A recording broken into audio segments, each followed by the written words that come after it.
अस्सलाम वालेकुम स्टूडेंट्स। तो अब हम फार्माकोलॉजी की जो मेन डिवीजन्स हैं वहाँ पे आ चुके हैं। इससे पहले हम 2 बेसिक और इंट्रोडक्टरी वीडियो फार्मा की देख चुके हैं। ऑलरेडी मैंने आपसे बात की थी कि फार्माकोलॉजी में जो बेसिक फार्मा है उसमें हम 2 चीज़ें पढ़ेंगे, फार्माकोकिनेटिक और फार्माकोडायनामिक। फार्माकोकिनेटिक में बच्चों हम ये पढ़ते हैं कि बॉडी ने ड्रग के साथ क्या किया, और फार्माकोडायनामिक में हम ये पढ़ते हैं कि ड्रग ने बॉडी के साथ क्या किया। सो पहले हम पढ़ेंगे फार्माकोकिनेटिक। इसमें है that what body does to the drug. Body क्या करती है, ड्रग हमारी बॉडी में आती है और किन रूट्स के थ्रू आती है, कौन सा रूट फ़ायदेमंद है नहीं है, किन सर्कमस्टांसिस में हम कौन सा रूट यूज़ करते हैं, ये सारी बातें हम प्रीवियस वीडियो में कर चुके हैं। अब ड्रग जो है, चाहे वो ओरली दी गई, इंट्रावीनियसली दी गई, इंट्रामस्कुलरली दी गई, जैसे भी दी गई, वो सबसे पहले हमारी सिस्टेमिक सर्कुलेशन में एब्जॉर्ब होती है। एब्जॉर्ब होने के बाद ड्रग को थ्रू ब्लड डिस्ट्रीब्यूट किया जाता है through out the body and specifically toward targeted tissues. वहाँ पे ड्रग ने जाके मेटाबोलाइज होना है एंड देन जब वो अपना काम कर लेगी तो हमारी बॉडी से एक्सक्रीट हो जाना है। इन चारों चीज़ों को हम बारी बारी पढ़ेंगे कि ये एब्जॉर्प्शन है क्या, डिस्ट्रीब्यूशन क्या है, कौन से फैक्टर्स हैं जो इनको इफेक्ट करते हैं, और ये हमारी बॉडी में क्या क्या करती है। ठीक है, ये चीज़ें हमने सारी फार्माकोकिनेटिक्स में पढ़नी है। उसके अलावा 2-3 पैरामीटर्स हैं फार्माकोकिनेटिक के लिहाज से, वो बहुत इंपॉर्टेंट है। आपको एट द एंड ऑफ फार्माकोकिनेटिक वो बहुत अच्छे से समझ आने चाहिए। एक हमारे पास होता है वॉल्यूम ऑफ डिस्ट्रीब्यूशन, ये क्या है, कौन से फैक्टर इसको इफेक्ट करते हैं, मैं आगे जाके आपको बताऊंगी। देन हमने क्लियरेंस को पढ़ना है और उसको समझना भी है, और देन एक इंपॉर्टेंट कॉन्सेप्ट है हाफ लाइफ। ठीक है जी, स्पेसिफिकली ये जो हाफ लाइफ है ये रिलेट होता है एलिमिनेशन के साथ। ये वॉल्यूम ऑफ डिस्ट्रीब्यूशन जो है वो रिलेट होता है डिस्ट्रीब्यूशन के साथ, और क्लियरेंस जो है वो भी मेटाबॉलिज्म और एक्सक्रीशन का ही पार्ट है। लेकिन इन तीनों चारों चीज़ों को समझना बहुत ही ज़्यादा ज़रूरी है। सो हम स्टार्ट लेते हैं एब्जॉर्प्शन से। ऑलरेडी मैंने आपको बता दिया एब्जॉर्प्शन क्या है कि जब हमारे पास ड्रग जो है वो साइट ऑफ एडमिनिस्ट्रेशन से, कहाँ से, साइट ऑफ एडमिनिस्ट्रेशन से जब हमारी ब्लड स्ट्रीम में एंटर कर जाती है तो इस प्रोसेस को हम क्या कहते हैं, इसको हम कहते हैं एब्जॉर्प्शन। ठीक है जी। अब होता यूँ है बच्चों, ऑलरेडी भी हमने बात की थी कि अगर हम रूट्स के बेस पे देखना चाहें कि एब्जॉर्प्शन में थोड़ा सा मैं आपको यहीं पे डिस्टिंग्विश करती हूँ और आगे भी हम देखेंगे कि अगर हम एक ड्रग ओरली देते हैं, ठीक है जी, तो वो ड्रग एंटर करती है और कहाँ पे जाती है, हमारे स्टमक में जाती है। सही है, स्टमक का मे बी जो मीडियम है वो उसको सूट ना करे और वहाँ पर वो ड्रग थोड़ी बहुत डिस्ट्रॉय भी हो जाए।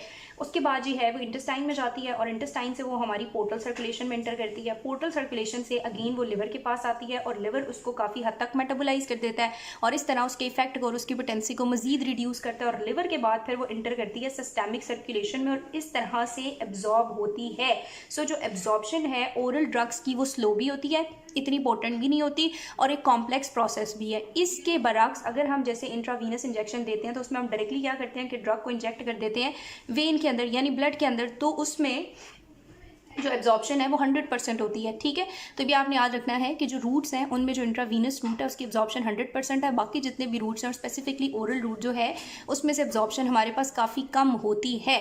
अब जो एब्जॉर्प्शन होनी है ये अक्रॉस द बायोलॉजिकल मेम्ब्रेन्स होनी है ना, यानी अगर ये ब्लड में भी इंटर कर रही है या फिर ब्लड से आगे टिश्यूज़ की तरफ जा रही है या सेल्स की तरफ जा रही है, तो ड्रग ने क्रॉस करना है बायोलॉजिकल मेम्ब्रेन को और एंटर करना है। तो ये जो बायोलॉजिकल मेम्ब्रेन को क्रॉस करेगी, सारी बायोलॉजिकल मेम्ब्रेन्स जो है लिपिड बाइलेयर हैं और मेम्ब्रेन से ट्रांसपोर्ट होने के डिफरेंट मैकेनिज्म्स हैं। सो पहले हम देखेंगे कि हमारे पास जो एब्जॉर्प्शन है उसके मैकेनिज्म्स क्या हैं, और देन हम देखेंगे कि कौन से ऐसे फैक्टर हैं जो एब्जॉर्प्शन को इफेक्ट कर सकते हैं। अब जो मैकेनिज्म्स हैं अगेन लिपिन कॉर्ड में बहुत ही ईजी दिए हुए हैं, कैटसन में आपको पढ़ने में थोड़े मुश्किल लगते हैं, लेकिन उनका कॉन्सेप्ट सेम है, सिर्फ उन्होंने नाम को चेंज कर दिया है। तो मैं आपको दोनों से बता देती हूँ। ठीक है जी, मैकेनिज्म्स में आपने याद रखना है, सबसे पहले आपको पता है कि लिपिड बाइलेयर है जो भी इसको क्रॉस करने के लिए कौन सा प्रोसेस स्टार्ट होता है, हमारे पास पैसिव डिफ्यूजन होती है। ठीक है जी, पैसिव डिफ्यूजन में ये होगा कि ड्रग हमारे पास मूव करती है from high concentration to low concentration.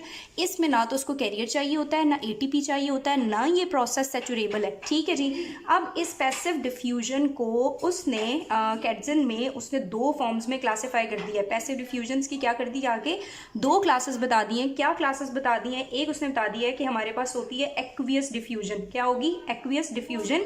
Aqueous diffusion में ये होगा कि हमारे पास जो मेम्ब्रेन्स के दरमियान में जो एक्वियस पोर हैं, इनमें से ड्रग क्या होगी, डिफ्यूज़ हो जाएगी और एंटर कर जाएगी। सिंपल सी बात है, ठीक है जी। और दूसरा हमारे पास उसने क्या नाम दे दिया है, लिपिड डिफ्यूजन। लिपिड डिफ्यूजन से मुराद कि जब वो लिपिड बाइलेयर को यानी मेम्ब्रेन को ईजिली क्या करेगी, क्रॉस करेगी और डिफ्यूज़ होकर ड्रग अंदर आ जाएगी और यहाँ से दूसरी तरफ चली जाएगी। सो ये सिंपल हमारे पास डिफ्यूजन ही है जो हाई कंसनट्रेशन से लो कंसनट्रेशन की तरफ हो रही है। लिपिड डिफ्यूजन से मुराद है लिपिड मेम्ब्रेन को क्रॉस करी और एक्वस डिफ्यूजन से मुराद है कि एक्वस पोर्स में से पास ऑन हो रही है। दूसरी बात हमारे पास आ जाती है फैसिलिटेटेड डिफ्यूजन। ठीक है जी, दूसरी चीज़ हमारे पास क्या आ जाती है, फैसिलिटेटेड डिफ्यूजन। तो कुछ ऐसे लार्जर मॉलिक्यूल्स होते हैं जैसे अमाइनो एसिड्स होते हैं, ग्लूकोज वगैरह होते हैं, वो ईजिली मेम्ब्रेन को क्रॉस नहीं कर सकते, उनको एक ट्रांसपोर्टर या कैरियर की ज़रूरत होती है। सो वो ट्रांसपोर्टर या कैरियर क्या करेगा कि उस मॉलिक्यूल को ईजिली अंदर की तरफ ट्रांसपोर्ट कर देगा। अब ये जो कैरियर्स हैं इनकी डिफरेंट टाइप्स हो सकती हैं। ठीक है जी, जैसे हमारे पास ATP बाइंडिंग कैरियर होते हैं, उनको हम कहते हैं ABC।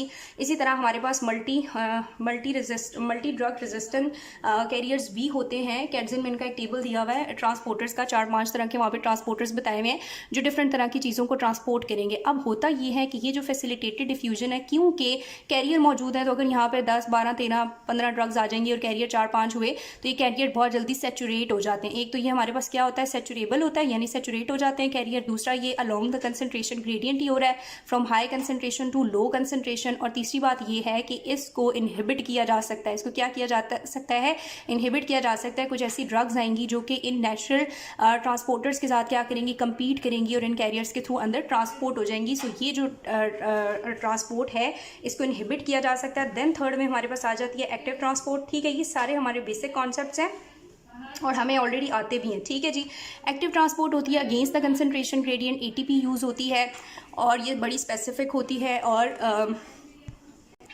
ठीक है जी, तो बस ये बेसिक इसके पॉइंट्स हैं। अब अगर आप यहाँ पे लिपिनकॉट में साथ देखेंगे तो इसने बहुत अच्छा यहाँ पे दिखाया हुआ भी है कि जो पैसिव डिफ्यूजन हो रही है या ये तो एक्वस पोर के थ्रू हो रही है या फिर ये मेम्ब्रेन को क्रॉस करी है यानी लिपिड डिफ्यूजन है या एक्वस डिफ्यूजन है या ये फैसिलिटेटेड है यानी with the help of carrier हो रही है या ATP डिपेंडेंट है यानी ATP यूज़ होगा और अगेंस्ट द कंसनट्रेशन ग्रेडियंट जो है मॉलिक्यूल ट्रांसपोर्ट हो जाएगा। या फिर चौथी टाइप होती है हमारे पास एंडोसाइटोसिस और एक्सोसाइटोसिस। एंडोसाइटोसिस में भी आपको पता है कि मेम्ब्रेन के ऊपर आके लगता है एंड देन मेम्ब्रेन जो है in the form of vesicle उसको इनगल्फ करती है और इनसाइड ले जाती है। जैसे कि विटामिन B12 जो है हमारे स्टमक से एब्जॉर्ब हो रहा है और इसी तरह इंटेस्टाइन से। और इसी तरह एक्सोसाइटोसिस के जब बाहर कोई चीज़ फेंक दी जाए जैसे कि न्यूरोट्रांसमीटर या जो मेटाबोलाइट ड्रग्स वगैरह होती हैं उनके जो वेस्ट प्रोडक्ट्स वगैरह होते हैं तो उनको एक्सोसाइटोसिस के थ्रू सेल से आउटसाइड फेंक दिया जाता है। ठीक है, तो ये कुछ मैकेनिज्म्स हैं एब्जॉर्प्शन के, passive diffusion, facilitated diffusion, active diffusion and endocytosis. कैडजिन में भी सेम यही बताए हुए हैं, इनका नाम 2 का चेंज किया हुआ है जो मैंने आपको बता दिया है। अब हमने मैकेनिज्म देख लिए कि किन मैकेनिज्म्स के थ्रू ड्रग जो है वो लिपिड बाइलेयर को क्रॉस करके अंदर जा सकती है। और एब्जॉर्प्शन है ही क्या कि जब ड्रग कहाँ जा रही है, आपके ब्लड स्ट्रीम में जा रही है। एक चीज़ बच्चों मैं आपको क्लियर कर दूं, बल्कि मुझे इससे पहले बतानी चाहिए थी लेकिन चलो यहाँ पर भी हम करते हैं कि ये जो हमारे पास डोजेज टाइप होती है ना, जैसे मैंने आपको कल भी बताया था कि जो डोजेज टाइप्स होती हैं डिफरेंट तरह की हो सकती हैं। जैसे हमारे पास टैबलेट भी हो सकती है या कैप्सूल भी हो सकता है, पिल भी हो सकती है या फिर सीरप्स वगैरह भी होते हैं। तो जो सीरप्स वगैरह होते हैं उन पर तो नहीं, उनकी तो डायरेक्ट एब्जॉर्प्शन होती है। लेकिन ये जो टैबलेट्स वगैरह होती है ना, सॉलिड फॉर्म वाली ड्रग्स होती हैं, ये एब्जॉर्प्शन से पहले डिजॉल्व होती हैं फिर एब्जॉर्ब होती हैं। ये बात आपने याद रखनी है कि जितने भी सॉलिड ड्रग्स हम लेते हैं तो ये पहले किस में कन्वर्ट होती हैं, लिक्विड फॉर्म में कन्वर्ट होती हैं और लिक्विड फॉर्म में कन्वर्ट होने के बाद ये क्या होती हैं, एब्जॉर्ब होती हैं। तो ये जो सॉलिड मैस की कन्वर्जन है इनटू लिक्विड मैस, इसको हम क्या कहते हैं, इसको हम कहते हैं डाइसोल्यूशन। इसको हम क्या कहते हैं, डाइसोल्यूशन। सही है, होता यूं है कि ये जो सॉलिड होती है फॉर्म, ये पहले हमारे पास किस में कन्वर्ट होती है, ग्रेन्यूल्स में कन्वर्ट होती है। किस में कन्वर्ट होती है, ग्रेन्यूल में। और इसको हम क्या कहते हैं, इसको हम कहते हैं डिसइंटीग्रेशन कहते हैं। ठीक है जी, हमारे पास जो सॉलिड फॉर्म होती है वो पहले किस में कन्वर्ट होती है, ग्रेन्यूल या प्रेसिपिटेशन की फॉर्म में। फिर ये जो ग्रेन्यूल्स हैं ये फर्दर जो है वो फाइन पार्टिकल्स की फॉर्म में, यानी ये जो इस तरह से ग्रेन्यूल्स होते हैं ये फर्दर फाइन पार्टिकल्स की फॉर्म में कन्वर्ट हो जाते हैं और इसको हम कहते हैं डी एग्रीगेशन। ठीक है, इसको हम क्या कहते हैं, डी एग्रीगेशन। और डी एग्रीगेशन के बाद जो है ये फिर सोल्यूशन या लिक्विड फॉर्म में चला जाता है जिसको हम क्या कहते हैं, डाइसोल्यूशन। क्या कहते हैं बच्चों, डाइसोल्यूशन। और डाइसोल्यूशन के बाद ये हमारे पास क्या होता है, एब्जॉर्ब होता है। तो ये एक पॉइंट जो है वो आपने याद रखना है कि अगर ड्रग सॉलिड फॉर्म में होंगी तो उन्होंने उन्होंने पहले क्या होना है, हमारे पास डिसइंटीग्रेट होना है, डिग्रेड होना है, डिजॉल्व होना है और फिर यहाँ से क्या होना है, एब्जॉर्ब होना है। लेकिन अगर ड्रग्स जो है वो डायरेक्टली सोल्यूशन की फॉर्म में थी, वो डायरेक्टली एब्जॉर्ब हो जाएंगी। एब्जॉर्प्शन से हमारी क्या मुराद है कि ड्रग जब हमारी ब्लड स्ट्रीम को एंटर करती है, कैसे एंटर करती है, किन मैकेनिज्म्स के थ्रू करती है, एक्टिवली भी कर सकती है, पैसिवली भी कर सकती है, एंडोसाइटोसिस या एक्सोसाइटोसिस के प्रोसेसेस के थ्रू इन और आउट ड्रग जो है वो हो सकती है। अब अगली इंपॉर्टेंट बात है कि कौन से ऐसे फैक्टर्स हैं जो इसको इफेक्ट करते हैं। ये जो डाई सोल्यूशन है ना, ये भी बड़ा इंपॉर्टेंट टॉपिक है और इसको एक्सप्लेन करने के लिए 3 थ्योरीज आई थी हमारे पास। मैं एक अलग वीडियो में आपके साथ उन थ्योरीज को भी डिस्कस करूंगी, ठीक है, तो ये आपने याद रखना है। अब पहले हम बात करते हैं कि कौन से ऐसे फैक्टर्स हैं जो कि एब्जॉर्प्शन को इफेक्ट करते हैं।